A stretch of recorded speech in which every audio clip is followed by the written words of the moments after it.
Sortir boire un verre, faire du sport, travailler, la vie de Calvin n'a pas vraiment changé depuis qu'il a contracté le virus du sida.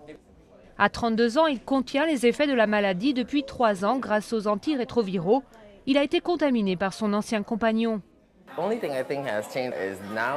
La seule chose qui a changé, je pense, c'est que quand j'étais jeune, avant, je me disais « je sais pas trop quoi faire de ma vie ».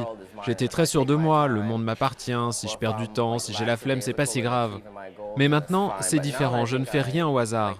Tout doit avoir un objectif. Aujourd'hui, Calvin est très investi dans la lutte contre le sida. Il est bénévole dans une association de Washington. Aux États-Unis, les Noirs sont les plus affectés par le fléau. Dans la capitale, un homosexuel noir sur 4 est séropositif. En cause, selon cette bénévole, le tabou autour de la sexualité. La communauté afro-américaine, globalement, a beaucoup de secrets. Ça arrive tellement souvent que des gens se découvrent un oncle homosexuel.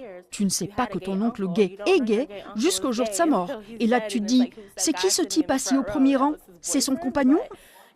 30 ans après le début de l'épidémie, le sida est toujours une honte. On évite d'en parler à la maison, mais aussi à l'église. Celle-ci est une des rares à faire de la prévention. Ici, pas d'amalgame entre homosexualité et péché. Mais au-delà de la religion, selon ce diacre, la propagation du virus chez les Noirs vient surtout des inégalités sociales.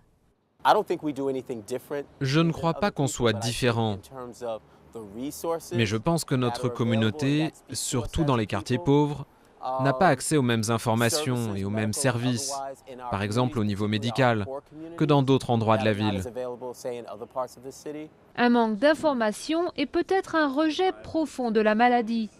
En attendant, quand il dîne en famille, Calvin voit encore régulièrement son verre et son assiette jetés à la poubelle après le repas.